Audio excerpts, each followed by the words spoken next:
तो Bloom taxonomy of educational objectives देखिबा हमें।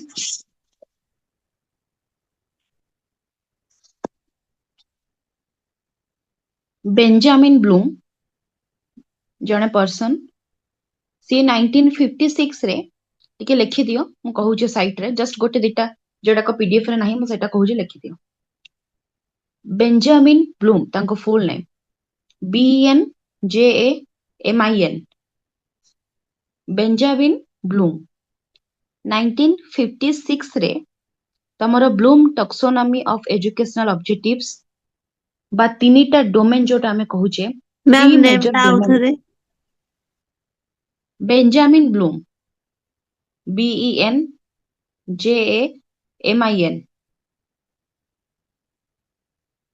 ठीक अच्छी। सो बेंजामिन ब्लूम 19 समस्ते शुणी सार मु धीरे धीरे कहूची समस्ते शुणी के लिखा को ट्राई कर हैला। बेंजामिन ब्लूम 1956 रे Bloom taxonomy of educational objectives बा डोमेन्स ऑफ लर्निंग कहा जाए। Domains of learning three major domain provide करथिले DOMAINS डोमेन्स ऑफ लर्निंग बा ब्लूम टैक्सोनॉमी कहा जाए। तीनिटा मेजर डोमेन स्क्रीन में देखि पारुथबो। फास्ट होची cognitive domain, second affective, third psychomotor. एबे मु तुमको मीनिंग टा बुझेबी। कॉग्निटिव डोमेन माने होची बुद्धि, everything related to your mind. मु कहिथिले कथाटा नॉलेज बुद्धि इंटेलिजेंस माइंड रो सब एक्टिविटीज को हमें कहबा कॉग्निटिव। तो जदि हमें पाठ पढ़ुचे निहाती भाबरे हम माइंड रो यूज हबो। चाइल्ड रो माइंड एक्टिव रहिबा कथा बोली से कहिथिले बिकॉज माइंड रो ही गोटे ह्यूमन गोटे चाइल्ड सब प्रकार काम करे। Affective domain emotions understanding feeling attitude very important in a child. जदि से वैल्यू बुझुनी गोटे थिंग्स रो गोटे पर्सन रो इंपोर्टेंस नहीं इमोशंस तारो कनेक्शन नहीं देन ताकू किछि भी फरक पड़िबो नहीं तारो एग्जिस्टेंस आउ नॉन एग्जिस्टेंस रे। सो affective emotion is very important. This is the second domain. And third is your psychomotor. Applying, doing बा physical activities आमे कहबा doing काम करूचे। मु जहा नॉलेज एक्वायर करली जहा मु सिखिली ताकू मु इम्प्लीमेंट करिवि फिजिकली एक्टिविटी रे बा काम करूची। मु कुकिंग सिखिची रही जाईची कि नाही मु घरे भी काम करूची घरे भी रोसे करूची मु। तो सिखिकी काम करिबा होची साइकोमोटर। साइको माने माइंड रो सिखिलो मोटर माने एक्टिविटी कलो फिजिकल एक्टिविटी बोली कहा जाए। ता सहित अप्लाइंग करिबा जोटा सिखिछ तमे इम्प्लीमेंट करिबा बा डूइंग काम करिबा स्किल्स बोली कहा जाए। एटा को सब कीवर्ड्स मीनिंग बुझिबा पई ए तीनिटा डोमेन समस्ते बुझी पारिथिबो I think. Yes or no? Yes ma'am. Yes ma'am. Next cognitive domain रे कोन कोन पॉइंट्स आसुची साइकोमोटर रे कोन कोन आसीबो अफेक्टिव रे कोन कोन आसीबो तुमको मन रखिबा को पड़िबो मु बतेइबी। तीनिटा जाक लेखिबो भलो कथा कंप्लीट हबो 5 मार्किया इंपोर्टेंट क्वेश्चन केतबेले केतबेले 15 मार्किया भी आसे केतबेले ठीक अछि जेते मार्क रो भी आसु तुमको टिके एक्सप्लेन करके लिखिबो दे 15 मार्किया आसेला जदि न आसेला गोटे दिटा लाइन लिखिबो एटा ही स्ट्रेटजी बस। जेमिते बे म्यूट करके समस्ते सुनुछ सेमिते स्मूथली समस्ते सुनिबो भल्लो से बुझि पारिबो डाउट हेले पचारिबो। कॉग्निटिव डोमेन फास्ट आमे पढ़िबा जोटा कि बहुत ही इंपोर्टेंट डोमेन तांकर फास्ट डोमेन बहुत इंपोर्टेंट डोमेन सेथरे देखो आसुची तमरो first knowledge understanding application analysis synthesis evaluation.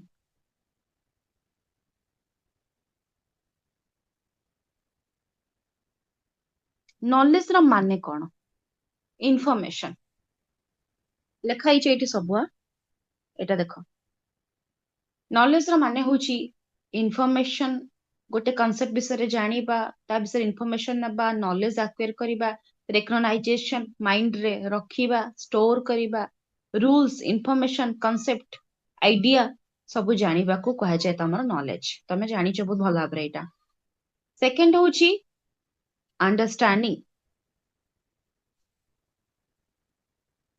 Second होची कोन अंडरस्टैंडिंग ताकू कंप्रेहेंशन बोली भी कहा जाय ब्रैकेट रे लिखाई छी तुमे जदि कंप्रेहेंशन लिखिबो भूल हबनी जब तुम अंडरस्टैंडिंग लिखिबो भूल हबनी ता माने होची बुझिबा अंडरस्टैंड करिबा what you learn fast stage रे तुम सिखिलो माने कि लर्न करलो सिखुच ताको तुम अंडरस्टैंड करले सिना तुम मन रखिबो बुझी पारिबो आगा को बुझेई पारिबो तुम काम फ्यूचर रे यूज करि पारिबो बट तुम बुझी न ताले केमति तुम आगो को बढ़ी पारिबो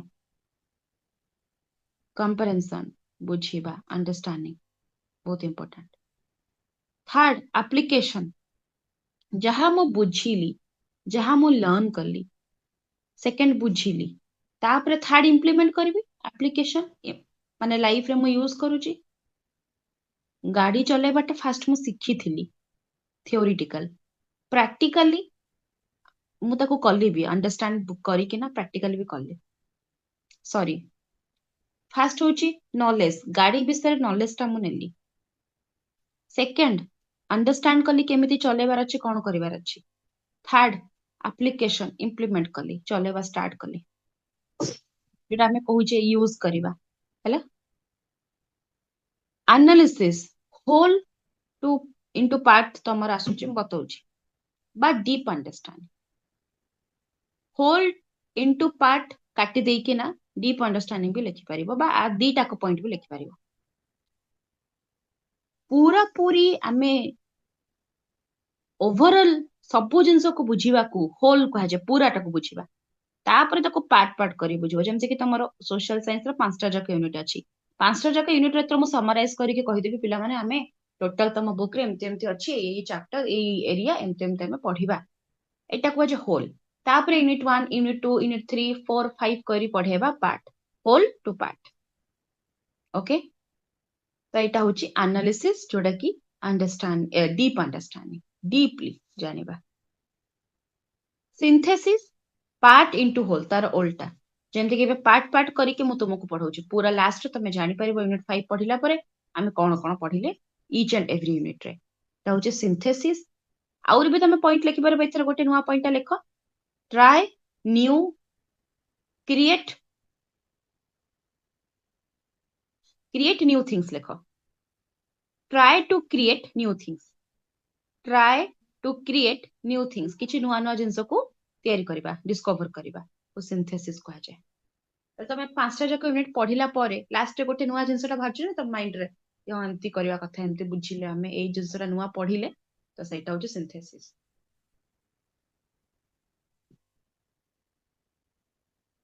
लास्ट आसला इवैल्यूएशन मेकिंग जजमेंट बा राइट और रॉन्ग आमे इवैल्यूएट करिबा व्हाट इज गुड और बैड व्हाट इज राइट और wrong is that clear everyone cognitive domain Yes, ma'am. Ma'am Yes, ma'am. Application टा ଟିକେ ବୁଝିବେ कोनटा मैम एप्लीकेशन टा ଟିକେ पॉइंट टा Yes, ବୁଝିବେ एप्लीकेशन माने यूज करिबा इम्प्लीमेंट करिबा जहाँ मु शिखिची मु ताकू लाइफ रे इम्प्लीमेंट करिबे बे मु तुमको पढौची तमे नॉलेज एक्वायर करूछ अंडरस्टैंड करूछ ताकू पुन एग्जाम में लिखुछ ना नहीं इम्प्लीमेंट करिबा सेटा को कहा जाय एप्लीकेशन अप्लाई करिबा समस्त बुझी पारलो आज्ञा मैम Yes, ma'am. सेकंड आसिला अफेक्टिव डोमेन हाँ साइकोमोटर अच्छी अफेक्टिव टा एटी लिखा हिचे फास्ट किछ असुविधा नहीं लिखिए अफेक्टिव डोमेन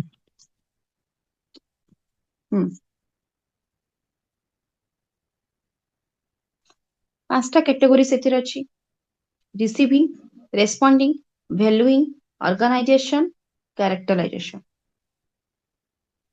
रिसीविंग माने होची शिखिबा अटेंड द स्टिमुली बा लिसन करिबा ଯଦି ତୁମେ ମୋର ଲେକ୍ଚର କୁ ଭଲସେ ଶୁଣୁନ କ୍ଲାସ ରେ ବୁଝିବ ନାହିଁ obviously ତ ରିସିଭ କରୁଛ କେତେବେଳେ ତମେ କନସିୟସ ମାଇଣ୍ଡ ରିସିଭ କରୁଛ ତମେ ଶୁଣୁଛ ଭଲସେ ମନେ ଧ୍ୟାନ ଦେଇକିନା ଏଟା ହଉଛି ରିସିଭ କରିବା ଯେକୌଣସି ଗୋଟେ ଜିନିଷକୁ ଆମେ ରିସିଭ କରୁଛେ ରେସ୍ପଣ୍ଡିଂ ରିସିଭ କଲା ପରେ ବୁଝିପାରୁନ କନଫ୍ୟୁଜନ ଆସୁଛି ବା ବୁଝି ପାରୁଛ ବି ଯଦି ରେସ୍ପଣ୍ଡ କରୁଛ ନା ଇଣ୍ଟରାକ୍ଟ କରୁଛ କି ନାହିଁ ରେସ୍ପଣ୍ଡ କରିବା ୟେସ୍ ଅର୍ नो କି କଣ ପ୍ରତି ଉତ୍ତର ଦେବା ଯୋଉଟା ଆମେ କହୁଛେ ଭ୍ୟାଲୁଇଂ ନିଜ ନିଜର ମାଇଣ୍ଡ ସେଟ୍ ୱାଇଜ ଆମେ ଭ୍ୟାଲୁ ସେଟ୍ କରୁଛେ this is important for us or not ମୁଁ ପାଠ ପଢଉଛି ତମେ ମାନେ ବହୁତ ଜଣ ୟା ଭିତରୁ ଥିବ ପଢେଇଲା ପରେ ଜାଣିପାରିବ ମାନେ ଆଫ୍ଟର କ୍ଲାସ ତମେ ଭାବିବ ଆଜି ଏଟା ମ୍ୟାମ୍ ପଢେଇଲେ ବହୁତ ହାର୍ଡ ଲାଗିଲା ଏଇଟା ମୁଁ ଏକ୍ସାମରେ ପଢିଲେ ମୁଁ ଲେଖିବି ନାହିଁ ଆର ଅଲ୍ଟରନେଟିଭ ଟା କିଛି ଗୋଟେ ପଡିବ ସେଟା ଲେଖିଦେବି ତମେ ନିଜେ ନିଜେ ଭାବି ଦଉଥିବ ତ ସେଇ ଅନୁସାରେ ସେଇ ଯୋଉ ପଏଣ୍ଟଟା ମୁଁ ପଢେଇଲି ତାର ଭ୍ୟାଲୁ କମିଗଲା ସୋ ଏମିତି ଲାଇଫରେ ଆମର ବହୁତ କଣ କହିବି ବହୁତ ପର୍ସନ ଅଛନ୍ତି ବହୁତ କିଛି ଜିନିଷ ଅଛି ବହୁତ ଜିନିଷ ଆମେ ଡେ ବାଇ ଡେ ବୁଝୁଛେ ଶୁଣୁଛେ ଶିଖୁଛେ ବଟ୍ ଯୋଉଟା ଆମ କାମରେ ଆସିବ ଆମ ପାଇଁ ପ୍ରଫିଟ ଆମେ ଯୋଉଟାର ଭ୍ୟାଲୁଟାକୁ ମନେ ରଖୁଛେ ତାମାନେ କଣ ତାର ଭ୍ୟାଲୁ ଆମ ପାଇଁ ଅଛି ତାର ମୂଲ୍ୟ ଆମ ପାଇଁ ଅଛି ତମ କାମରେ ଆସିବ ବୋଲି ତମେ ତାକୁ ଭ୍ୟାଲୁ ଦଉଛ ନହେଲେ ଦେବନି ଅର୍ଗାନାଇଜେସନ ଏଭ୍ରିଥିଙ୍ଗ ଅର୍ଗାନାଇଜ କରିବା ଇମ୍ପୋର୍ଟାଣ୍ଟ ତମେ ଯଦି ଅର୍ଗାନାଇଜ କରିକି ରଖୁଛ ଇଜିଲି ତମର ସବୁ ଜିନିଷ ମିଳୁଛି ଫ୍ରଷ୍ଟ୍ରେସନ ହଉନି ଇରିଟେଟିଂ ହଉନ ତମେ ଇରିଟେଟ ହଉଛ ହଉନ ଆରାମ ସେ ସ୍ମୁଥଲି ସିମ୍ପଲ ଭାବରେ ସବୁ କାମ ତମେ କରୁଛ ଅର୍ଗାନାଇଜ ଯଦି ତମେ ରଖୁଥିବ ସବୁ ଜିନିଷ ନଲେଜ କୁ ଅର୍ଗାନାଇଜ କରିକି ରଖ ବ୍ଲୁମ କହିଲେ ନଲେଜ କୁ ଅର୍ଗାନାଇଜ କରିବନି ଆଫେକ୍ଟିଭ କୁ ଅର୍ଗାନାଇଜ କରିବନି ସରି ଇମୋସନ କୁ ଅର୍ଗାନାଇଜ କରିବନି ଇମୋସନ ତମକୁ ଧୋକା ଦବ ଇମୋସନ କଣ ଇମୋସନ କାହାର ନୁହଁ ମନେ ରଖ ତମର ଉପରେ ଅଛି ତମେ କେତେ କଣ୍ଟ୍ରୋଲ କରିବ କେତେ ନାହିଁ ଯଦି ମୁଁ କାଲି ପଢେଇଲି ନାହିଁ ଯଦି ମୁଁ କାଲି ପଢେଇଲି ନାହିଁ କିଛି ଜଣ ପିଲା ଆଇ ଥିଙ୍କ ଥିବ ଆଟଲିଷ୍ଟ ଗୋଟେ ପିଲା ବି ହଉ ଏତିକି ଏକ୍ସପେକ୍ଟେସନ ଅଛି ଜାଣିନି ଠିକ କି ଭୁଲ ଅଫସୋସ ତ କରିବ ମ୍ୟାମ ପଢେଇଲେନି ଆଉ କଣ ଗୋଟେ ଅସୁବିଧା ହେଲା ବୋଧେ କିଛି ତ ଗୋଟେ ହେଇଛି ସଡନ ପଳେଇଲେ କଣ ହେଇଥିବ ତାଙ୍କର ଜଣା ନାହିଁ ଆଗକୁ ପଢେଇବେ କି ନାହିଁ ବହୁତ କିଛି ମାଇଣ୍ଡରେ ଆସିବ ମାନେ କଣ କହିବି କ୍ୱେଶ୍ଚନ୍ସ ବିକଜ କଣ ପାଇଁ ଆସିଲା ତୁମେ ମାନେ ମୋ ଭ୍ୟାଲୁ ଟା ବୁଝିଥିବ ତୁମେ ମାନେ ମୋ ଇମ୍ପୋର୍ଟାନ୍ସ ବୁଝିଥିବ ଆଫେକ୍ସନ ତମର ମୋ ପ୍ରତି ଥିବ ବୋଲି ତମେ ଗୋଟେ ବି ପିଲା ହଉ ଡେଲି ମୁଁ 120 150 ପିଲାଙ୍କୁ ପଢଉଛି ତ ଆଇ ଥିଙ୍କ ଆସିବ ଯଦି ତମେ ଭ୍ୟାଲୁ ବୁଝୁଥିବ ଆଜ୍ଞା ମ୍ୟାମ ଯଦି ସତ ନାହିଁ ପୁରା ହଁ ଯଦି ନାହିଁ ତ ଅବଭିୟସଲି ଆସିବ ହିଁ ନାହିଁ କିଛି ଫରକ ପଡିବନି କ୍ଲାସ ସହିତ ମତଲବ କିଏ ବି ପଢାନ୍ତୁ କ୍ଲାସ ସହିତ ମତଲବ ତୁମର ରହିବ ଠିକ ଅଛି ବୁଝିପାରିଲ ତ ଆମେ ସେଇଭଳିଆ ପର୍ସନ ସେଇଭଳିଆ ଥିଙ୍ଗସ କୁ ଭ୍ୟାଲୁ ଦଉ ଯୋଉଠି ଆମ ଇମୋସନ କନେକ୍ସନ ଥାଏ ଆମର ତା ସହିତ ପ୍ରଫିଟ ବି ଥିବ ଖାଲି ଇମୋସନ ସହିତ କାମ ଚାଲେନି କଳିଯୁଗ ଏଇଟା ବୁଝିପାରୁଛ ତ ମୋର ବି ଖାଲି ତମ ମାନଙ୍କର ନୁହଁ ମୋର ବି ବିନା ପ୍ରଫିଟରେ ମୁଁ କାହାକୁ ବି 100% ଟାଇମ ଦେଇ ହବ ନାହିଁ ଏମିତିକା ସିଚୁଏସନ ହେଇଯାଇଛି ସେଟା ଅପ୍ରିୟ ସତ କଥା ଭଲ ଲାଗିବନି ବଟ ସତ କଥା ମୋ ପାଖରେ ତୁମେ ମାନେ ବହୁତ ଇମ୍ପୋର୍ଟାଣ୍ଟ ମୋ ପାଇଁ ବିକଜ ତୁମ ମାନଙ୍କ ପାଇଁ ହିଁ ଆମେ ମୁଁ ସବୁବେଳେ ସବୁ ବେଚର ପିଲାଙ୍କୁ କୁହେ କି ତୁମ ମାନଙ୍କ ପାଇଁ ଆମେ ଯଦି ତୁମେ ନାହଁ ଆମେ କିଛି ବି ନାହୁଁ ତ ତମ ମାନଙ୍କ ଷ୍ଟେଜରେ ବି ମୁଁ ଥିଲି ଦିନେ ଆଜି ଏ ଷ୍ଟେଜକୁ ପହଞ୍ଚିଛି ଆହୁରି ଆଗକୁ ପହଞ୍ଚିବାର ଅଛି ବହୁତ କିଛି ଚାଲିଛି କମ୍ପିଟିସନ ଷ୍ଟ୍ରଗଲ ଚାଲିଛି ବଟ୍ ଭ୍ୟାଲୁ ଯଦି ଦେଇନ ତୁମେ ମାନେ ମତେ କି ମୁଁ ବି ତୁମକୁ ଦେଇନି ବହୁତ ବେଚ୍ ଆସିକି ଯାଇଛନ୍ତି ବଟ୍ ବହୁତ କମ ଜଣ ମନେ ରଖିଛନ୍ତି କି ବହୁତ ଅଧିକ ଜଣ ମନେ ରଖିଛନ୍ତି ସେଟା ଡିପେଣ୍ଡ କରେ ବୁଝିପାରିଲ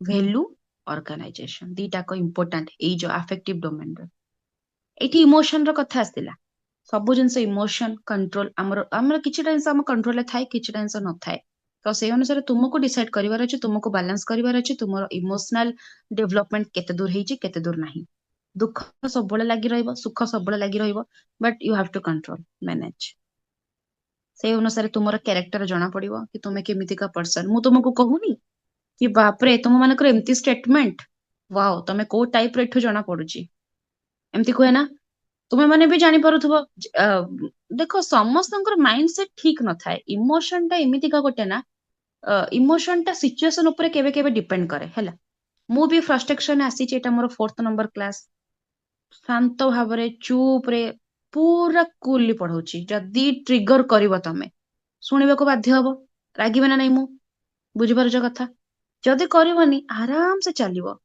कारण आजिका कहा पाखरे समय नहीं कि किए का संगे लागिवो किछि खराब संपर्क बनेइबो अछि कि रे करिया कथा तो नुह पर टाइम भी नहीं अछि कि थिबो रिलेटिव मानक पाखरे हां कि नहीं सेमानक पाखरे भरपूर अछि ना चुगली करिया पई तो या होची कथा बुझिपारुछ समस्ते जानी पारलो अफेक्टिव डोमेन कोन यस मैम। इमोशन हाँ आज्ञा मैम ସମସ୍ତଙ୍କର ଏଇ ଡାଉଟ ଟା ଆସିନି କି ମ୍ୟାମ୍ ଗୋଟେ ପିଲା ଭିତରେ ଇମୋସନ କଣ ରହିବ ଆପଣ ଇମୋସନ କଥା ପଢଉଛନ୍ତି ମ୍ୟାଚର ହିସାବରେ ପଢଉଛନ୍ତି ମାନେ ଯେମିତି ପିଲାଟାର ମ୍ୟାଚୁରିଟି ଆସିଯାଇଛି ଏଇଟା ତମର ମାଇଣ୍ଡରେ ଆସୁନି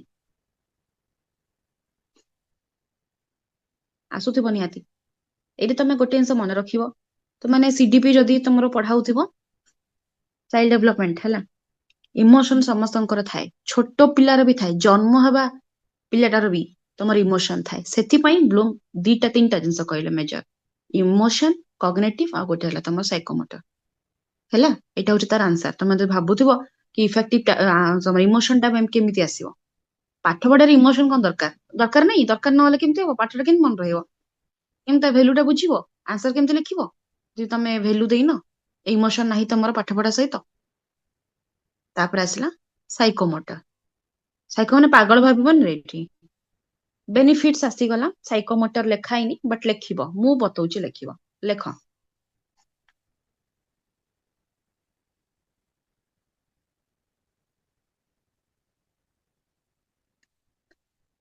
ଏଇଟା ତ ଲେଖା ହେଇଛି ଟେବୁଲଟାରେ ଦେଖ ଇମିଟେସନ ଲେଖା ହେଇଛି ବଟ୍ ତା ମିନିଂ ଟା ବୁଝଉଛି ଏଟା ଏବେ ଇମିଟେସନ ଫାଷ୍ଟ ନକଲ କରିବା ସାଇକୋମୋଟର ହଉଛି କଣ ନକଲ କରିବା ମୁଁ ଯାହା ତୁମେ ମାନେ ତୁମ ମାନଙ୍କର ଏଇଟା କେବେ ମାଇଣ୍ଡରେ ଆସିଛି କି ମ୍ୟାମ୍ ଯେମିତି ପଢଉଛନ୍ତି ଆମେ ମ୍ୟାମଙ୍କ ଭଳିଆ ପଢେଇବା ଆହୁରି ଭଲ ପଢେଇବା ଆସିଛି ମାଇଣ୍ଡରେ ନା ମୁଁ ଭଳିଆ ନୁହଁ ମୋଠୁ ଆହୁରି ଭଲ ପଢେଇବା ଆସିଛି ମାଇଣ୍ଡରେ ମାନେ ମୁଁ ପଚାରୁଛି ନ ଆସିଛି ତ ନାହିଁ ମନା କରିବ ଏମିତି କିଛି ଆଜ୍ଞା କଣ କିଛି ମ୍ୟାମ୍। ନାହିଁ ତ ଏମିତି ଆଜ୍ଞା ମ୍ୟାମ୍ ଜଲ୍ଦି ଜଲ୍ଦି କହୁନ କଣ ଗୋଟେ ଦି ଜଣ କହୁଛ କାହାର ମାଇଣ୍ଡରେ 2-3 ଜଣଙ୍କ ଆସିଛି ହେ ଭଗବାନ ଆଜ୍ଞା ମ୍ୟାମ୍ ସମସ୍ତଙ୍କୁ ନାଇଁ ମ୍ୟାମ୍ ସମସ୍ତଙ୍କ ମାଇଣ୍ଡରେ ଆସିଛି ଟିକେ ଟିକେ କି ମ୍ୟାମ୍ ଆଜ୍ଞା ଯେମିତି ପଢଉଛନ୍ତି ଆଜ୍ଞା ଆମେ ମ୍ୟାମ୍ ସେମିତି ମୁଁ ଟିକେ ପଢେଇବା ସବୁବେଳେ ଭାବେ ସେମିତି କି ଯେହେତୁ ମୁଁ ପଢଉଛି ଛୁଆ ମାନଙ୍କୁ ତ ଭାବେ ମ୍ୟାମ୍ ଯେମିତି ଏକ୍ସଟ୍ରା ଏକ୍ଜାମ୍ପଲ ଦେଇକି ପଢଉଛନ୍ତି ମୁଁ ବି ସେମିତି ଯାଇକି ପଢେଇବି ବୋଲି ସବୁବେଳେ ଭାବେ ତୁମରି ବେଚ୍ ର ଗୋଟେ ଝିଅଟେ ଅଛି ସ୍ମରଣିକା ନା ସ୍ମରଣିକା ନା ତାଙ୍କ ନାଇଁ ସରି ସ୍ମୃତିଶ୍ରୀ ବୋଧେ ସେ ପୁରା ତାର ଅଲଗା ପ୍ରକାର ଡେଡିକେସନ ଥିଲା ସ୍ପେଶାଲି ମୋ ପାଇଁ ସେ ମତେ ଆଜି ପର୍ଯ୍ୟନ୍ତ କେବେ ବି ନମ୍ବର ମୋ ମାଗି ପାରୁନଥିଲା କଥା ହେଇ ପାରୁନଥିଲା କିଛି ବି କରିପାରୁନଥିଲା ହେଲା ବଟ୍ ସଡନ ଯେତେବେଳେ ସେ ଜାଣିଲା କି ଏଇଟା ମୋର ଲାଷ୍ଟ କ୍ଲାସ ତାଙ୍କ ସେମିଷ୍ଟାର ପାଇଁ ମାନେ ପୁରା ଏମିତି ତାର ଏଗ୍ରେସନ ଲେଭେଲ ଥିଲା ଏଗ୍ରେସନ କହୁଛି ଯୋଉ ଆଫେକ୍ସନ ହେଲା ହଁ ସରି ଏଗ୍ରେସନ ଭୁଲ କହିଲେ ଆଫେକ୍ସନ ଥିଲା ସେ ପୁରା ସମସ୍ତଙ୍କ ସାମ୍ନାରେ ପୁରା ନମ୍ବର ମାଗିକି ମ୍ୟାମ୍ ଆପଣ ଦିଅନ୍ତୁ ମୁଁ କଣ୍ଟାକ୍ଟ ରଖିବି ଆଗକୁ ଓଟିଟି ୱେଷ୍ଟେଡ୍ ସବୁ ଆପଣଙ୍କ ସହିତ ପ୍ରିପାରେସନ କରି ପଢିବି ଏଇଟା ହିଁ ହଉଛି ଆଚିଭମେଣ୍ଟ ତୁମେ ମାନେ ଯେତେବେଳେ ଏଇ ଲେଭେଲକୁ ଆସିଯିବ ନା ଜଣେ ବି ପିଲା ମନେ ରଖୁ ଆଉ 100 ଜଣ ତମକୁ ଖରାପ କୁହନ୍ତୁ କିଛି ଫରକ ପଡିବନି ବୁଝିପାରୁଛ କଥାଟା ହଁ ମ୍ୟାମ୍। ରିଏଲ ଲାଇଫ ସହିତ ମାନେ ରିଏଲ ଲାଇଫ ସହିତ ଏକ୍ସାମ୍ପଲ ଦବାଟା ହିଁ ତମକୁ ୟୁନିକ୍ ବନେଇବ ମୁଁ ତମକୁ ଟ୍ରିକ୍ କହୁଛି କି ତମେ ଯଦି ୟୁନିକ୍ ବନିବାର ଅଛି ଟିଚର रियल लाइफ सिचुएशन सहित कनेक्ट कर भाड़ में जाऊ से बही test paper YouTubes and all किछि दरकार नहीं माइंड रे जहा रखिछ ताकू लेख जहा बुझीछ यूनिकनेस निज रियल लाइफ रे पूरा बहुत सारा सिचुएशन होची ताकू तमे लिखिबो त आराम से मार्क आसीबो रियल नॉलेज मो खाता जी पढ़िबो से पागल हो जिवो मु जब लेखुथाय ना एग्जाम रे से कहबो कि कोन गोटे भी बहिर पॉइंट नहीं बहिर वार्ड तो भूली जाओ पॉइंट भी बहिर नथियो मु एमती लेखुथाय किंतु मेजर पॉइंट वाला जोटा एगुड़ा तो काटी हबनी एगुड़ा को लेखे मन रखिकी नहले गोटे भी बही मोर पूरा एमती स्मेल होउथबो पूरा नुआ बही भलिया बही खोली ही न थाए मु रियल नॉलेज आनो रियल पॉइंट तमे देखो कौन अछि सिलेबस रो फॉलो करके नीचे बनाओ नीचे पाठ पढ़ो ମ୍ୟାମ୍ सिंपल ଆପଣ ନିଜେ ଭାବିକି ଲେଖନ୍ତି ନିଜେ ନିଜେ ସବୁ କିଛି ନିଜେ, ବିକଜ ମୋର ମୋର ଅଲଗା ସିଚୁଏସନ ଥିଲା, ବିକଜ ମୋର ଏଜୁକେସନ ଅନର୍ସ, ସେଥିପାଇଁ ମୁଁ ଏଗୁଡାକ ପଢିଛି ହେଲା, ସେଥିପାଇଁ ମୁଁ ନିଜେ ଲେଖେ। ତୁମ ମାନଙ୍କ ପାଇଁ ପୁରା ନୂଆ, ତ ତମେ ବହି ଫଲୋ କରିବ, ମୁଁ ମୋ କଥାଟା ଆଜ୍ଞା ଅଲଗା ମ୍ୟାମ୍। କହିବି ହେଲା। ତୁମେ ମାନେ ବହି ଫଲୋ କରି, ତମେ ମାନେ କେମିତି ଜାଣିବ, ତମେ ବହି ଫଲୋ କରିବ ନା। ତ ମୋର ଏଜୁକେସନ ଅନର୍ସ ବୋଲି ମୁଁ ପ୍ଲସ ଟୁ ରେ ଏଗୁଡାକ ପଢି ପଢି ଆସିଛି, ଦୀର୍ଘ ମ୍ୟାମ୍ ମୋର ସତ ବି 8 ବର୍ଷ ହେଲା ଏଜୁକେସନ ପଢୁଛି। ଅନର୍ସ। ହଁ ତାହେଲେ ତ ପଢିଥିବ ନିହାତି ତୁମେ ମାନେ, ଏଗୁଡାକ ପଢିଥିବନି ଆଜ୍ଞା ନା। ମ୍ୟାମ୍ ମୁଁ ଏଜୁକେସନରେ ପିଜି କରିଛି। ହଁ ତ ମୋର ବି ଏଜୁକେସନ ପିଜି, ଏଗୁଡାକ ତମ ମାନେ ପଢିଥିବ ନିହାତି, ମୁଁ ବି ପଢିଛି, ସମସ୍ତେ ଆଜ୍ଞା ପଢିଥିବେ। ମ୍ୟାମ୍। ତ ସେଇଟା ହଉଛି କଥା, ବୁଝିପାରିଲ। କଗ୍ନିଟିଭ କଥା ହଉଛି ଇମିଟେସନ, ଫାଷ୍ଟ ନକଲ କରିବା, ମ୍ୟାନିପୁଲେସନ। ଆଚ୍ଛା, ବେଞ୍ଜାମିନ ବ୍ଲୁମ କହିଲେ କି ଚାଇଲ୍ଡ ର ମାଇଣ୍ଡ କୁ ମ୍ୟାନିପୁଲେଟ କରିବା, is it possible or not? ହେଇଯାଏ କି ସେ ମ୍ୟାନିପୁଲେଟ? ହଁ ହେଇଯାଏ। ସେଥିପାଇଁ ତ କୁହାଯାଇଛି କି ନିଜ ଅନୁସାରେ ସେ ଚେଞ୍ଜ କରେ। ଦେଖିବ ତମେ ମାନେ ଗୋଟେ ଜିନିଷ ବୁଝୁଥିବ, ତ ତମେ ବୁଝି ନ ପାରିଲ, କିଛି ତ ଗୋଟେ ଲେଖିବାର ଅଛି, କଣଟା ଗୋଟେ ତ କରିବି, ମ୍ୟାନିପୁଲେଟ କରୁଛ, ପୁଣି ଲେଖୁଛ, ଆଉଥରେ ଛାଡି ଦେଇକି ଆସୁଛ କି ନାଇଁ, ଲେଖୁଛ ନା। ତ ନିଜ ଅନୁସାରେ ଚେଞ୍ଜ କରିବା, ବାଲାନ୍ସ କରିବା, ଆଡଜଷ୍ଟ କରିବାକୁ କୁହାଯାଏ ମ୍ୟାନିପୁଲେସନ। ମ୍ୟାନିପୁଲେସନ ମାନେ କି ମୁଁ ତୁମକୁ ମୋ କଥାରେ ମ୍ୟାନିପୁଲେଟ କରିଦେଲି, ତା ମାନେ ସେଇଆ, ମୋଲ୍ଡ କରିବା। ମୁଁ ମନା କରୁନି, କିନ୍ତୁ ଏଇଟାର ମାନେ ଏଇଠି ଯୋଉ ଏଜୁକେସନ ମିନିଂ ହଉଛି କି ନିଜ ଅନୁସାରେ ଚେଞ୍ଜ କରିବା ସିଚୁଏସନକୁ, ବା ବାଲାନ୍ସ କରିବା, ହ୍ୟାଣ୍ଡଲ କରିବା ହେଲା। ତାପରେ ଆସିଲା ପ୍ରିସିସନ, ତା ମାନେ ହଉଛି କିଛିଟା କଥା ଶିଖି ଯାଆନ୍ତି ଅଟୋମେଟିକ, ପିଲାମାନେ ନିଜେ କରନ୍ତି, ତୁମେ ତାଙ୍କୁ କିଛି ବି ହିଣ୍ଟସ ଦେବା ଦରକାର ନାହିଁ, ସଡନ ସେମାନେ ଶିଖିଦେବେ। କେମିତି ଶିଖିଦେବେ ସଡନ? କଣ ଉପରୁ ପୁରା ଆସିଗଲା କିଏ ଗୋଟେ କହିଦେଲେ? ଏନଭାରମେଣ୍ଟ, ସିଚୁଏସନ, ପ୍ରିଭିୟସ ନଲେଜ, କୋଉଠି ସେ ଦେଖିଥିବ, କୋଉଠି ମନେ ରଖିଥିବ, କୋଉଠି ଟିକେ ଅବଜରଭେସନ କରିଥିବ, କିଛି ନା କିଛି ତ କ୍ଲୁ ଥିବ। ତ ଅଟୋମେଟିକ ପିଲା ଅଲରେଡି ଶିଖିଥିବ କିଛିଟା ଜିନିଷ, ଯୋଉଟା କୁହାଯାଏ ତମର ପିଆଜେଡଙ୍କର ପଢିଛ ଥିଓରି, ତମ ସିଡିପି କେତେ କ୍ଲାସ ହେଲାଣି କଣ ମୁଁ ଜାଣିନି, ବଟ ପଢିଥିବ ପିଆଜେଡଙ୍କ ଥିଓରିଟା। ତମର ନଲେଜ କଣ କରାଯାଏ? ଆଜ୍ଞା ମ୍ୟାମ୍। କନଷ୍ଟ୍ରକ୍ଟ କରାଯାଏ। ନଲେଜ ସବୁବେଳେ କନଷ୍ଟ୍ରକ୍ଟ କରାଯାଏ, ମାଇଣ୍ଡରେ ତାର ନଲେଜ ଟା ଆମେ ତିଆରି କରୁ। ସେ ପିଆଜେଡ ଗୋଟେ ଅଲଗା ପ୍ରକାର ପାଗଳ ଲୋକ ଥିଲେ, ହଁ କି ନାଇଁ, ଯୋଉମାନେ ପଢିଥିବ ଜାଣିଥିବ। ମାନେ ତମର ସୋସାଇଟି ଆଉ ଇମୋସନକୁ ସେ କିଛି ଇମ୍ପୋର୍ଟାଣ୍ଟ ଦେଇନଥିଲେ, କଲଚରକୁ ବି ଇମ୍ପୋର୍ଟାଣ୍ଟ ଦେଇନଥିଲେ, ଖାଲି କହିଦେଲେ ମୋ ଦ୍ଵାରା ସବୁ ହବ। ନଲେଜ ତ କନଷ୍ଟ୍ରକ୍ଟ କରାଯିବ ମାଇଣ୍ଡରେ, କେମିତି କରାଯିବ, କଣ କିଛି ତ ଗୋଟେ ଅଛି, ଇମୋସନ ନାହିଁ, କଲଚର ଇମ୍ପୋର୍ଟାନ୍ସ ନାହିଁ, ସୋସାଇଟିର ଇମ୍ପୋର୍ଟାନ୍ସ ନାହିଁ, ମୋରାଲ ଡେଭଲପମେଣ୍ଟ ନାହିଁ, ସବୁ ଅଛି, କିନ୍ତୁ ସେ କାହାକୁ, ସମସ୍ତଙ୍କୁ ମନା କଲେ। ଏଥିପାଇଁ ତାଙ୍କର ବହୁତ ବଡ କ୍ରିଟିସିଜମ। ପିଆଜେଡ ଥିଓରି ବହୁତ ଇମ୍ପୋର୍ଟାଣ୍ଟ, ମନେ ରଖିଥାଅ। ପିଆଜେଡ, ତମର କୋଲବର୍ଗ ଥିଓରି, ଏରିକ୍ସନ ଥିଓରି, ତିନିଟା ଯୋଉ ଭେରି ଭେରି ଇମ୍ପୋର୍ଟାଣ୍ଟ, 15 ମାର୍କର ପଡେ। ବାକି ମ୍ୟାମ୍ ଇମୋସନାଲ ଏଇଗୁଡା ଗୋଲମେନ ବହୁତ ପକାନ୍ତି। କଣ? ନେଟ ରେ ବି ଏଗୁଡା ବହୁତ ପକାନ୍ତି, ପିଆଜେଡ ଥିଅରି ହେରିକା। ହଁ ନେଟ୍ ତ ଛାଡ ଭରି ଦେଇଛି ଫର୍ମ, ପାଠ ଗୋଟେ 5 ପଇସାରେ ବି ପଢାଏନି, କଣ କରିବା, ସମୟ ହଉନି। ମ୍ୟାମ୍ ଛାଡ, ଯାହା ମୁଁ ବି ହଉ। ବି ସେଇଆ ଭର୍ତ୍ତି କରିଦେଇଛି କିନ୍ତୁ ପଢୁନି। ହଁ ସେଇଆ, ଦେଖିବା କଣ ହଉଛି, ଚେଷ୍ଟା କରୁଛି, ଚାଲିଛି, ତା ଭିତରେ ସମୟ କାଢିକି ଆଡଜଷ୍ଟ କରିକି କଷ୍ଟମଷ୍ଟେ କରିବା ଆଉ। ହଉ, ତ ସେଇଟା ହଉଛି କଥା ହେଲା। ମୁଁ ତ ପେପର 2 ପାଇଁ ପଢେନି, ଯେହେତୁ ଏଜୁକେସନ ମୋର ଅଛି, ସେଥିରେ ମୁଁ ବିଲକୁଲ ପଢେନି, ମୁଁ ପେପର 1 ରେ ଅଟକିଛି, ଚାଲିଛି ଆଉ।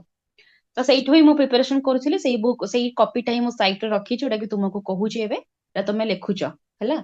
ତ ତାପରେ ଆସିଲା ପ୍ରିସିସନ କଥାଟା ଜାଣିଲ, ଦେନ୍ ଆସିଲା ଆର୍ଟି କାଲକୁଲେସନ, ତା ମାନେ କଣ, ସରି, ହଁ ଠିକ କହିଲି, ଆର୍ଟି କାଲକୁଲେସନ ତା ମାନେ ହଉଛି ପ୍ରିସିସନ ର ଷ୍ଟେପ ଆଗଟା। ତା ମାନେ ପ୍ରିସିସନ ହଉଛି କଣ, କିଛିଟା ସେ ଶିଖେ, କିଛିଟା ସେ ନିଜେ କରେ ଚାଇଲ୍ଡ। ଏଇଠି ହଉଛି କଣ ନା, ଶିଖି ଶିଖିକି ସେ ଆହୁରି ଆଗକୁ ବଢିବ, ତାକୁ କୁହାଯାଏ ମାନେ ପ୍ରମ୍ପଟ ହେବା, ବା ପ୍ରୋ ଲେବଲକୁ ଯିବା, ଗ୍ରୋଥ କରିବା ଧୀରେ ଧୀରେ। ଯଦି ଜଣେ ଆଡିସନ ଟା ଶିଖିଲା, ତାପରେ ତ ସଫ୍ଟୱେର ଶିଖିବ ନା, ପୁଣି ମଲ୍ଟିପ୍ଲିକେସନ ଶିଖିବ, ତାମାନେ ତାର ଗ୍ରୋଥ ହଉଛି ପୁରା ସିରିଏଲି। ତ ଏଇଟା ହଉଛି ତାର ଆର୍ଟି କାଲକୁଲେସନ। ତାପରେ ଆସିଲା ନେଚୁରାଲାଇଜେସନ, ମାନେ ପୁରା ଶିଖିଯିବା, ଲାଷ୍ଟ ଷ୍ଟେପ ପର୍ଯ୍ୟନ୍ତ ପହଞ୍ଚିଯିବା।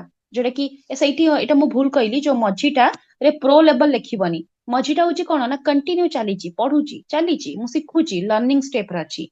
ପ୍ରିସିସନ ଷ୍ଟାର୍ଟ କରିବା, ଆର୍ଟି କାଲକୁଲେସନ ହଉଛି ମିଡିୟମ ଷ୍ଟେପ ଟା, ଆଉ ତମର ନେଚୁରାଲାଇଜେସନ ହଉଛି ତମେ ପୁରା ଶିଖିଯିବା, ପୁରା 100% ଶିଖିଯିବା, କିଛି ସେଥିରେ ନୋ କନଫ୍ୟୁଜନ। ଏଇଟା ଥିଲା ତମର ସାଇକୋମୋଟର ଡୋମେନ, ତିନିଟା ବହୁତ ଇମ୍ପୋର୍ଟାଣ୍ଟ ଡୋମେନ। ଓକେ, ଲେଖିଦବ, ଯେତେ ବି ମାର୍କ ଆସୁ ଲେଖିଦବ।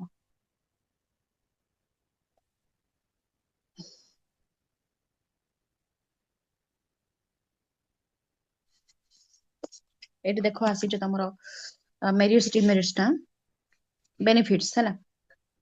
बेनिफिट निजे लेख कौन बतैबी आउ देख मु कहूँ निजे लेखिबा मेरिट या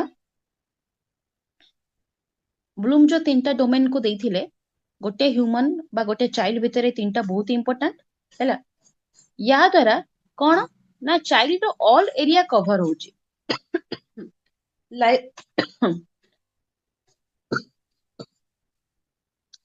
लाइक तार कॉग्निटिव जोटा कि माइंड आसीगला तार इमोशन आउ तार आसीगला साइकोमोटर तो तुम ये लिखिबो कि बेंजामिन ब्लूम कर जो तमर ब्लूम टैक्सोनॉमी हैला एटा लिखिबो कि ब्लूम टैक्सोनॉमी द्वारा चाइल्ड रो ऑल एरिया कवर होची that's the major merits all area cover होची गोटे कि चाइल्ड जोटा मेजर जानिबा कथा मेजर एरिया को हमें कवर करूचे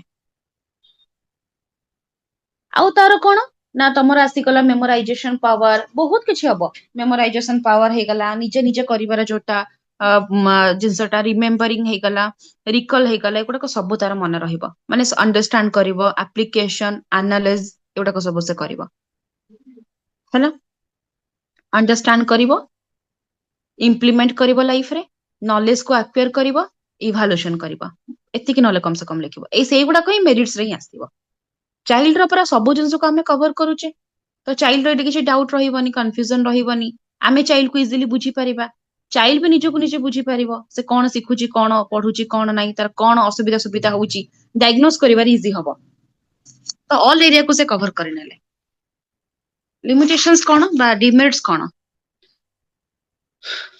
there is no clarity in the classifications of value कहूची they may also reduce the learner's individuality classroom may lose the natural atmosphere Bloom's given importance to only cognitive domain evaluate the affective domain objective is very difficult ठीक अछि first point काटि दबो काट दियो हला कहूची second row लेखिबो Bloom कोन करले समस्तंकर सबु philosopher सबु साइकोलॉजिस्ट गोटे तांकर निहाती भाबरे प्रॉब्लम थिबो गोटे को इंपोर्टेंट देले आ गोटे इंपोर्टेंट देबेनी तमे 3टा जक डोमेन देइछो किंतु कॉग्निटिव डोमेन ता देखिबो बेसी फेमस जोडा कि तमरो सब प्रकार कॉम्पिटिटिव एग्जाम रे आसे कि प्लेसमेंट एग्जाम रे आसीबो एंट्रेंस एग्जाम रे आसे चाइल्ड पेडागोजी रे हैला तो सेटा होची कोन ना कॉग्निटिव डोमेन को बेसी इंपोर्टेंट देलो आउ दीटा कोन करिवे आउ दीटा बित लिखिजो ताको भी तो इंपोर्टेंट दियो इमोशन कथा 5टा पॉइंट रे सार देलो अफेक्टिव डोमेन कथा सती की कोन काफी गोटे इमोशन को इवैल्यूएट करबा गोटे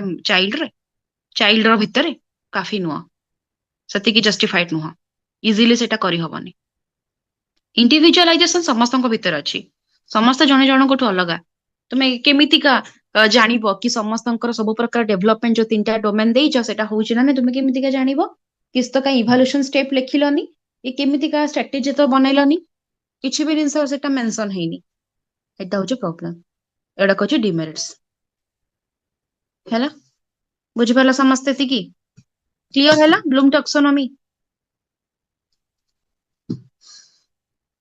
Yes. Yes, ma'am.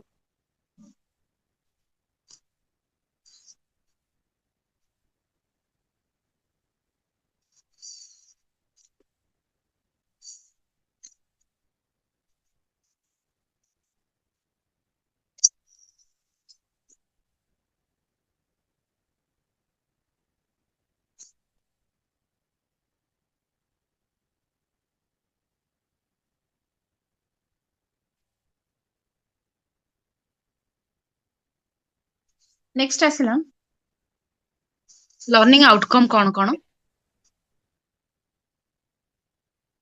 फास्ट होची imparting knowledge and developing understanding आमे नॉलेज को गोटे सेकेंड बुक रे टिके देखिबो तो समस्त लर्निंग आउटकम ता ब्लूम टैक्सोनॉमी से तो कनेक्टेड है कि अछि कि ना अलग पटे पॉइंट अछि टिके देखिलो समस्ते ए बुकटा म पाखरे नाही तमे देखिबो न माने जदी नाही तने म आनी भी जाई कि रिसेंटली नहीं म मैम पाखरे अलग अलगा अछि ना आगे आगे मैम अलगा अछि ठीक अछि ओके ब्लूम टैक्सोनॉमी सती की पर्यंत ही लिखिबो लर्निंग आउटकम ता माने कहूची कही सारे पूराटा तापर लास्ट रे कहबी फास्ट होची कोन ना नॉलेज हमें कंस्ट्रक्ट करिबा सिखिबा बुझिबा एंड डेवलप करिबा अंडरस्टैंडिंग जस्ट मु बुझे के आसेली ନଲେଜ ଟା ଶିଖୁଛ ସେଇ ଟାଇମରେ ଅଣ୍ଡରଷ୍ଟାଣ୍ଡିଂ ଷ୍ଟାର୍ଟ ହେଇଯାଏ। କେତେ ଜଣ ପରେ କରନ୍ତି, ଯେମିତି ମୁଁ ନାଇଁ, ମୋର ସ୍କୁଲ ଟାଇମରେ ଏମିତି ହଉଥିଲା। ଫାଷ୍ଟ ମ୍ୟାଡମ ବୁଝେଇଦେବେ, ଟିଚର ବୁଝେଇକି ପଳେଇବେ, ତାପରେ କି ମୁଁ ବୁଝିବି କଣ ହେଲା, ନିଜେ ନିଜେ ବୁଝିବି କଣ ହେଇଥିଲା କଣ ନାହିଁ। ଡାଉଟ ତ ବାହାରିବ, ସାଙ୍ଗସାଥି ପଚାରିବି। କିନ୍ତୁ ଏବେ କଣ ନା, ୟୁଟ୍ୟୁବରେ ଗୋଟେ ଜିନିଷଟା ଆମେ ଦେଖୁଛେ, ମନେକର ମୋଟିଭେସନ। ମୋଟିଭେସନ ଟା ସେ କହୁଥିବ, ତା ମିନିଂ ଟା ବୁଝଉଥିବ, ତା ସହିତ ମୁଁ ଲେଖୁଥିବି। ମୁଁ ଏକା ସାଙ୍ଗରେ ଶୁଣେ ଆଉ ଲେଖେ, ଇଆଡେ ଶୁଣୁଥିବି ଇଆଡେ ହାତ ଚାଲୁଥିବ, ଦିଟା ଯାକ ମୁଁ କରେ। ଆଉ ତା ଭିତରେ ବୁଝେବି। ଆଉ ଟାଇମ ନାହିଁ ନା ତମକୁ, କଣ ତା ପରେ ପରେ ଗୋଟେ ଗୋଟେ ଷ୍ଟେପ କରିବ କି? ନାଇଁ। ତ ଏଇଟାର କହିବାର ମାନେ ଥିଲା କି ନଲେଜ ତମେ ଯେତେବେଳେ ଆକ୍ୱାର କରୁଛ, ତମେ ସେତେବେଳକୁ କିଛି କିଛିଟା ବୁଝିବା ଷ୍ଟାର୍ଟ କରିନିଅ।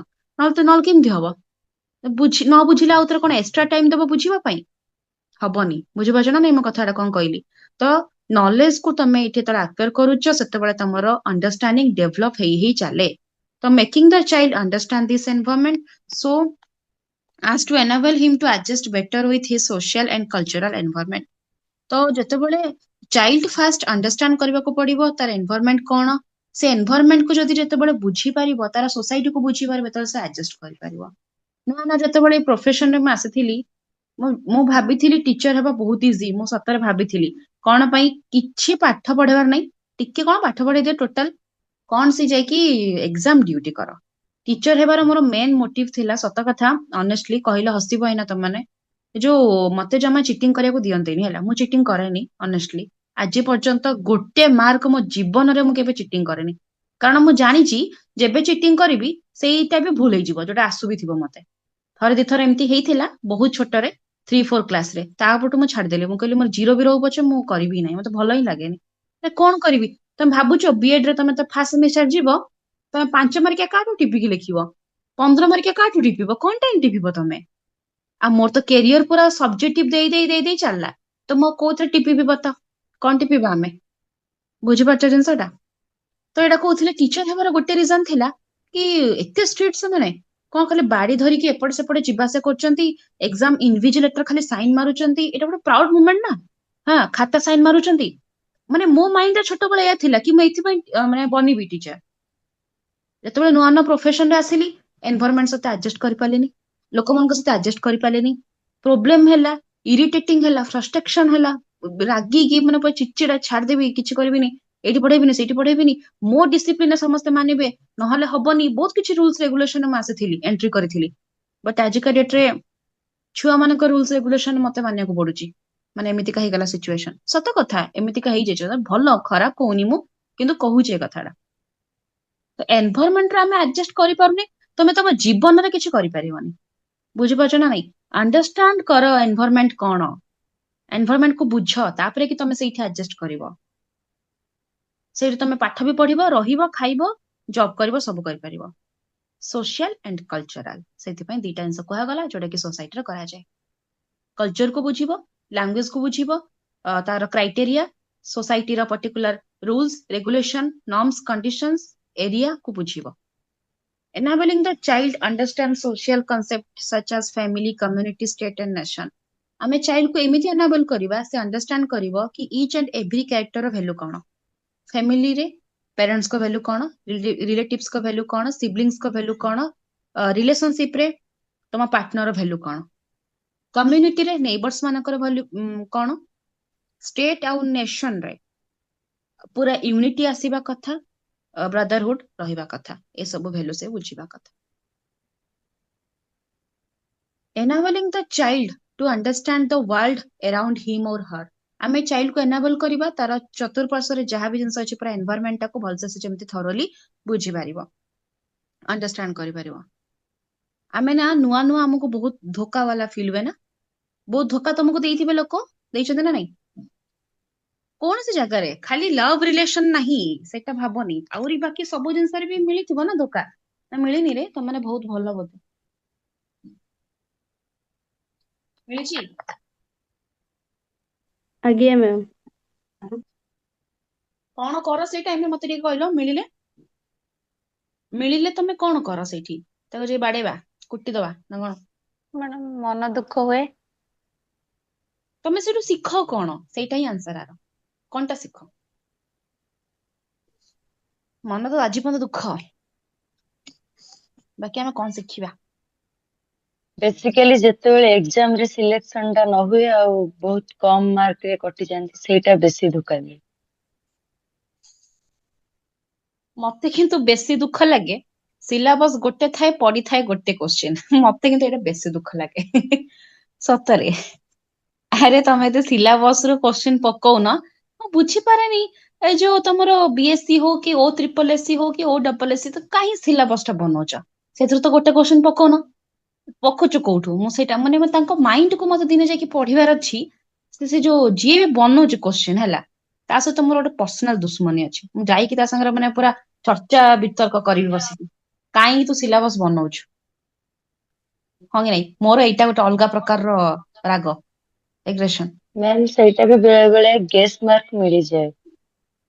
ଗେସ୍ ମାର୍କିଂ ତମେ ପ୍ରିଭିୟସ ଇୟର ଓଟିଟି ତମେ ଦେଇନ ତମେ ଦବ ରହିଥାଅ ହେଲା ଆଗକୁ ତ ଦବ ମୁଁ ତମକୁ ଡରଉନି ତମେ ଖାଲି ଆସ ଫିଲ୍ଡ କୁ ମାନେ ବିଶ୍ୱାସ କର ମୋର କଣ କହିବି ମୁଁ ଏକ୍ସାମ୍ପଲ ଦେଇକି କହୁଛି ଏକ୍ସାକ୍ଟ କୋଶ୍ଚିନ୍ ମନେ ନାହିଁ ଗୋଟେ ପେସେଜ ଭିତରେ ଥିଲା ଗାଈର କେତେଟା ଗୋଡ ମାନେ ଏମିତି ମୁଁ ଏକ୍ସାମ୍ପଲ ଦେଇ କହୁଛି ହେଲା ଲେଖା ହେଇଛି ଗାଈର 4ଟା ଗୋଡ କିନ୍ତୁ ଆନ୍ସର କଣ ଆସିଛି ଜାଣିଛ 5ଟା ସେପଟୁ ଆସିବ ଆନ୍ସର ବିଏସସି ଯାହା କହିବ ତମେ ଯଦି 5ରେ ମାରିଥିବ ପାଇବ 4ରେ ମାର 0 ମାନେ ଭାବ ଆଉ କଣ ଚ୍ୟାଲେଞ୍ଜ କରିବ ଗୋଟେ 500 ମାର୍କ ମାନେ 500 ଟଙ୍କା ଦେଇକି ଗୋଟେ କ୍ୱେଶ୍ଚନ କୁ ଚ୍ୟାଲେଞ୍ଜ କରିବ ବୁଝିପାରୁଛ। ମ୍ୟାମ୍ ଆଜ୍ଞା। ଟେଟ୍ ଏକ୍ସାମ ରେ ବି ସେଇ ପ୍ରକାର ହଉଛି। ବାସ୍ ମାନେ ଲେଖା ହେଇଛି ଆରେ ତମେ କି ଆଶ୍ଚର୍ଯ୍ୟ କଥା ପୁରା ଜଳ ଜଳ ଆଖିରେ ଲେଖା ହେଇଛି ଗାଈର 4ଟା ଗୋଡ ଅପସନ ବି ଅଛି 4 1 2 3 5 ତ ମୁଁ ସେଠି 5 ମାରିବି କି ତା ମାନେ ମୂର୍ଖଟା ବୋଧେ ଏବେ ତମେ ଜାଣିପାରୁଛ ତ ମୂର୍ଖ ହଉଛି ଆମେ ହେଲା ବିଏସସି ଆଗରେ ମୂର୍ଖ ହଉଛି ଆମେ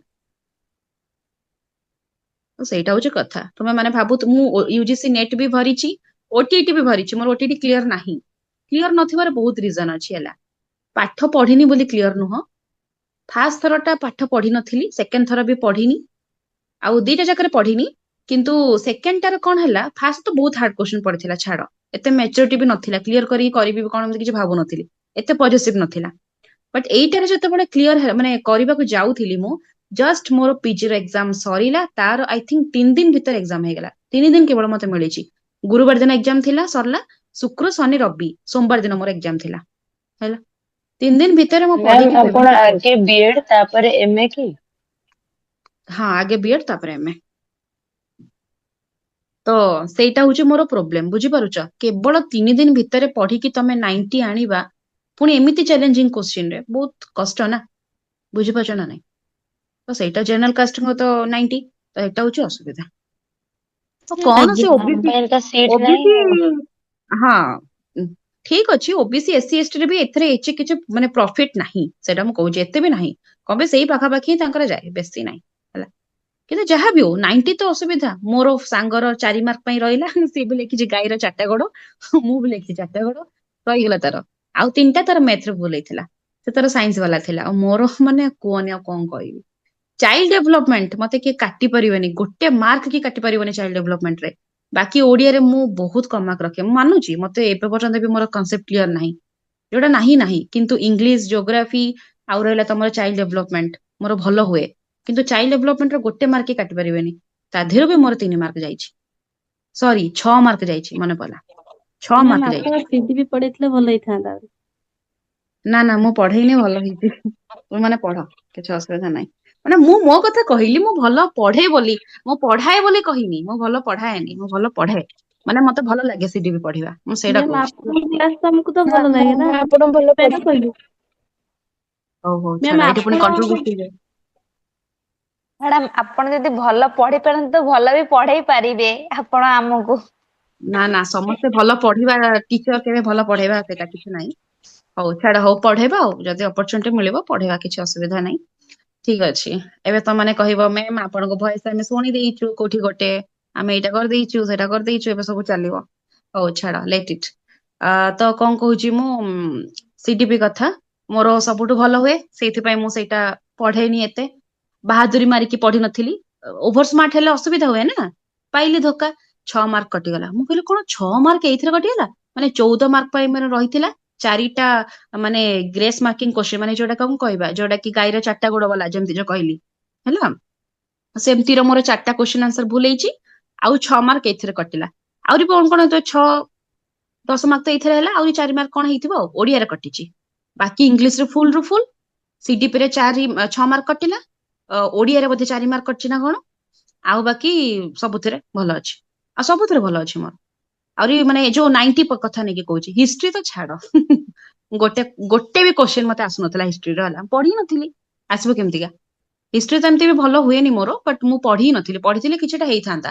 କିଛିଟା ପାର୍ଟ ହୁଏ, ମିଡିଏଭାଲ ପାର୍ଟ ଟା ମୋର ହୁଏ, ଆଉ କଣ୍ଟେମ୍ପୋରାରୀ ମିଡିଏଭାଲ ଏସବୁ ପାର୍ଟ ଟା ମୋର ହୁଏ, କିନ୍ତୁ ଏନସିଏଣ୍ଟ ଟା ହୁଏନି। ବଟ୍ ଛାଡ, ଯାହା ବି ହଉ ପଢି ନଥିଲି, ସେଥିରେ ମୋର 14 ମାର୍କ ରହିଗଲା। ମାନେ ଭାବ 3 ଦିନ ପଢିକି 74 ଆଣିଲି। ଯଦି ଯଦି ମୁଁ ପଢିଥାନ୍ତି ମାସେ, ମୋର ଆରାମସେ କ୍ଲିୟର ହେଇଥାନ୍ତା। ଏବେ ମୁଁ ଜେଟି ଆପ୍ଲାଏ କରିପାରିଥାନ୍ତି ଯଦି ବାହାରିଥାନ୍ତା ପୋଷ୍ଟ। ମାନେ କେତେ ଦେଖ ସେଠି ଖରାପ ମ୍ୟାମ ଲାଗୁଛି। ହେଇଯାଇଥାନ୍ତା। ତ ସେଇଟା ହିଁ ହଉଛି ପ୍ରୋବ୍ଲେମ। ସେଥିପାଇଁ ନା ଏକ୍ସାମ ପାଇଁ ତମେ ୱେଟ୍ କରନି କି ଏବେ ଏକ୍ସାମ ହବ ମୁଁ ପଢିବି। ମୁଁ ସେଇଟା ତ କହିଲି ନା କି ମୁଁ କଣ ପିଜି ପାଇଁ ପଢିଲି, 3 ଦିନ ମୋର ସରିଲା। ଗୋଟେ ଇୟରରେ ମୁଁ ଗୋଟେ ଏକ୍ସାମ ଦଉଛି, ମୋର ଇୟର ୱାଇଜ ଏକ୍ସାମ, ମୋର ଇଗ୍ନୋର କରୁଥିଲି ପିଜି, ହେଲା। ତ ଇୟର ଏକ୍ସାମ ଟା ମୋର ଇମ୍ପୋର୍ଟାଣ୍ଟ ନା ଯାହା ହେଲେ ବି। ମୁଁ ସେଇଟା ସାରିକି ପୁଣି 3 ଦିନ ପରେ ଦେବି ମୁଁ ଓଟିଇଟି, ତ ମୁଁ କେମିତି ପଢିଥିବି। ସେଥିରେ ମୁଁ 74, ମାନେ ଭାବ, ସେଇଟା ମୁଁ ନିଜେ ମୋଟିଭେଟେଡ ହୁଏ କି ଯଦି ଆଉ ଟିକେ ପଢିଥାନ୍ତି ଆହୁରି ଭଲ କରିଥାନ୍ତି। ତ ତମେ ମାନେ ବି ସେଇ ଜିନିଷଟା ଏବେଠୁ ପଢ, ଏବେଠୁ ଓଟିଇଟି ଓଏଷ୍ଟେଟ୍ ସିଟିଟି ପାଇଁ ରଖ। ଓଏଷ୍ଟେଟ୍ ମୋର କ୍ଲିୟର ଅଛି, ସେଟା କ୍ଲିୟର କରିବା ବହୁତ ଇଜି ଥାଏ, ହେଲା। ସିଡିପି ତମର ଷ୍ଟ୍ରଙ୍ଗ ହବ ମାନେ ଆରାମସେ କ୍ଲିୟର। ମୋର କେବଳ ଗୋଟେ ପ୍ଲସ ପଏଣ୍ଟ ଏକ୍ସାମ କ୍ୱାଲିଫାଇ କରିବାରେ, ମୋର ସିଡିପି ଷ୍ଟ୍ରଙ୍ଗ ଥାଏ, ଏଇଟା ହିଁ ମତେ ହେଲ୍ପ କରେ। କିନ୍ତୁ ହିଷ୍ଟ୍ରି ଜୋଗ୍ରାଫି ଖାଇଯାଉଛି, କଣ କରିବା। ଜୋଗ୍ରାଫି ତ ନାହିଁ, ହିଷ୍ଟ୍ରି ଆଉ ଓଡିଆ ଟିକେ ଅସୁବିଧା ହେଇଯାଉଛି ଆଉ। ପଢୁଛି, ମୁଁ ବି ତମମାନଙ୍କ ସହିତ ପଢୁଛି, ପଢିବି, ହେଲା। ହଉ, ତ ସେଇଟା ହିଁ ମୁଁ କହୁଥିଲି, ଯୋଉଟା କି ଏନାବଲିଂ ଦ ଚାଇଲ୍ଡ ଡେଭଲପ ଆନ୍ ଆପ୍ରିସିଏସନ ଅଫ ସୋସିଆଲ ଚେଞ୍ଜ। ଆଉ ଆସିଲା କଣ ନା ଆକ୍ୱେଣ୍ଟିଂ ଦ ଚାଇଲ୍ଡ ୱିଥ ସୋସିଆଲ ଇନଷ୍ଟିଟ୍ୟୁସନ୍ସ। ଆମେ ଡିଫରେଣ୍ଟ ସୋସିଆଲ ଇନଷ୍ଟିଟ୍ୟୁସନ ବା ସୋସିଆଲ ସାଇନ୍ସ କ୍ଲବ ବହୁତ ସାରା ଅଛି, ଯୋଉଥିରେ କି ସୋସିଓଲୋଜିଷ୍ଟ ମାନେ ତମକୁ ବହୁତ କିଛି ନଲେଜ ସ୍ପ୍ରେଡ କରୁଥିବେ, ଆୱାରନେସ ସ୍ପ୍ରେଡ କରୁଥିବେ ରିଗାର୍ଡିଂ ତମର ହେଇଗଲା ମୋରାଲ ଭ୍ୟାଲୁ ଆଉ ସୋସାଇଟି ରିଲେଟେଡ ସବୁ ନର୍ମସ କଣ୍ଡିସନ୍ସ ଏଣ୍ଡ କେମିତି ରହିବ, ଖାଇବ, ପିଇବ, କଥା ହବ, ପର୍ସନାଲିଟି, ବିହେଭିୟର, ଆଟିଟ୍ୟୁଡ। ତା ସହିତ ତମର ସୋସିଆଲ ସାଇନ୍ସ ଏତିକି ସବଜେକ୍ଟ ରହୁଛି, ତାର ବିଷୟରେ ବି ନଲେଜ ତମକୁ ପ୍ରୋଭାଇଡ କରାଯାଏ, ହେଲା। ତମର ମ୍ୟୁଜିୟମ ହେଇଗଲା, ମ୍ୟୁଜିୟମରେ ସବୁ ଜିନିଷ ଇନଷ୍ଟ୍ରୁମେଣ୍ଟ ରଖାଯାଇଥାଏ। ଆଉ ବାକି ଫିଲ୍ଡ ଟ୍ରିପ୍ସ ହେଇଗଲା, ଏକ୍ସକର୍ସନ ହେଇଗଲା, ଏଗୁଡାକ ସବୁ ତମେ ଆଗକୁ ପଢିବ। ୟୁନିଟ୍ 3 ରେ ଅଛି ସୋସିଆଲ ସାଇନ୍ସ କ୍ଲବ, ତମର ଅଛି ଗୋଟେ 5 ମାର୍କିଆ କ୍ୱେଶ୍ଚିନ। ତ କହିବା କଥା, ସୋସାଇଟିରେ ଯଦି ଆମେ ଏମିତିକା କିଛିଟା ମ୍ୟୁଜିୟମ କରାଯାଉଛି, ତା ରିଜନ କଣ? ଏଇଟା ହିଁ ତା ରିଜନ। ଜାଣିପାରୁଛ ନା ନାଇଁ? ସୋସାଇଟି ବିଷୟରେ ଜାଣିବା, ଆଉ ତମର ସୋସିଆଲ ସାଇନ୍ସ ର ଯେତିକି ସବଜେକ୍ଟ ଆମେ କଭର କରୁଛେ ତା ବିଷୟରେ ଜାଣିବା, ରିଏଲ ନଲେଜ ଆମେ ଆଣିପାରିବା ଦେଖିକିନା, ତମେ ଟଚ୍ କରିକି ଜାଣିପାରିବ obviously. Helping the child to learn about vocational activity and opportunity. ତା ସହିତ ତମେ ଭୋକେସନାଲ ଆକ୍ଟିଭିଟି କିଛିଟା ଆଉ ତମର ଆସିଲା ସେଇ ଭୋକେସନାଲ ଆକ୍ଟିଭିଟି ତମେ ଶିଖିପାରିବ, ତମକୁ ଅପରଚୁନିଟି ବି ମିଳିବ। ଖାଲି ଲାଇଫରେ ପାଠ ତ ପଢିଦେଲେ ହବନି, ଏକ୍ସଟ୍ରା କରିକୁଲାର ଆକ୍ଟିଭିଟି ଦରକାର, କିଛି ନା କିଛି ଗୋଟେ ସ୍କିଲ୍ଡ କାମ ଦରକାର, ହେଲା। ସୋ ଦ୍ୟାଟ କି ତମେ ସେଥିରୁ ବି କିଛି ଇନକମ କରିପାରିବ। ସେଥିପାଇଁ ତମେ ତମର ନେମ୍ ବନେଇ ପାରିବ, ଫ୍ରେମ୍ ବନେଇ ପାରିବ, ପୋଜିସନ ବନେଇ ପାରିବ, ସବୁ କରିପାରିବ। ସବୁବେଳେ ଯେ ପ୍ରୋଫେସନ ସକ୍ସେସ ହବ ବୋଲି ମାନେ ନାହିଁ, ପ୍ୟାସନରେ ବି ବହୁତ ଜଣ ସକ୍ସେସ ହୁଅନ୍ତି ଆଜିକା ଡେଟରେ। ଆଉ ଆଜିକା ଡେଟରେ ପ୍ୟାସନକୁ ବହୁତ ଇମ୍ପୋର୍ଟାଣ୍ଟ ଦେବା କଥା।